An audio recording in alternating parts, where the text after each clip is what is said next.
Hello everyone and welcome back. In this video, we'll be diving more into query parameters with FastAPI. I will show you two different ways we can actually add validation to our query parameters. So the first one is the old way. We have our basic FastAPI project set up with an endpoint of /items where we take in a query parameter and return in the response. This is going to be an optional query parameter, so we have a string or none and we set it equal to the query function here, providing a default of none and a max length of 50. The same kind of validations you can do for the path parameters you can also do here. You can see when I hover over this query object, it gives us a list of things we can do to validate it. So once we do this, we can go ahead and run the server. We can open it up in the browser, open up our endpoint and try it out. Then here we can see we have our queue parameter and actually has the validation here of a max length of 50. If we just put in a bunch of zeros and hit execute, we can see this actually went past 50 characters. But if we go ahead and get rid of most of these, execute again, it then was successful and had a 200 response, giving us this in the response. There is a newer way of declaring these query parameters with the annotated built-in function with Python. From this, we can import the annotated class from typing. And here we are passing string or none as the first argument, which is the type hint for this variable. Then we are adding the metadata of query with whatever validations we want. And this will automatically get applied to our query variable. And this will do the exact same thing that we saw before.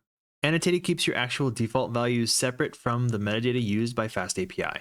This works better with editors, type checkers, and the automatically generated OpenAPI docs. And this is the recommended modern approach. You can accept multiple values for a query parameter using a list type.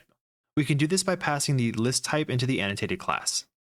So whenever we do this, we can go to some kind of endpoint like this, where we have q is 1 and q is 2, multiple q parameters here. And it will take both of these and put them into a list. So reload the app and go back into the browser. We'll get this endpoint again, and we can see the type right here is an array of string. We'll add a string item. And we'll say A, B, and C. Execute. And we can see right here, it did the query parameters of q equals A, q equals B, and q equals C. And we got that as a list response here in the body response. Sometimes the built-in validations that FastAPI has is not enough for what you need.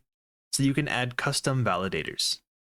We can do this by importing after_validator from Pydantic, and then we can go and create a function that will do our validation for us. So in this case, we're checking the ID to be sure it starts with ISBN or IMDb. If it doesn't, then we raise a value error of invalid ID. But if it does match what we want, then we just return it and continue on with the request. So in here, we have the query parameter of ID with annotated, a string as the type hint, and the metadata of after_validator passing in check ID. You can go and restart the server and head back up into the browser. And here we can go and try out our endpoint again. We'll pass it an ID. If we pass it 123, execute, we can see we got a 422, meaning an error happened, showing that value error that we have in the code. But if we go ahead and change this ID to have the prefix of ISBN dash and then whatever it is, execute again, and we can see the request was successful with a 200. Another thing to note is we can actually apply these after validators to path parameters as well. So here I have a path parameter of item ID and amount. Both are annotated with after validators, one checking the ID and one checking the amount. And the corresponding functions are right here.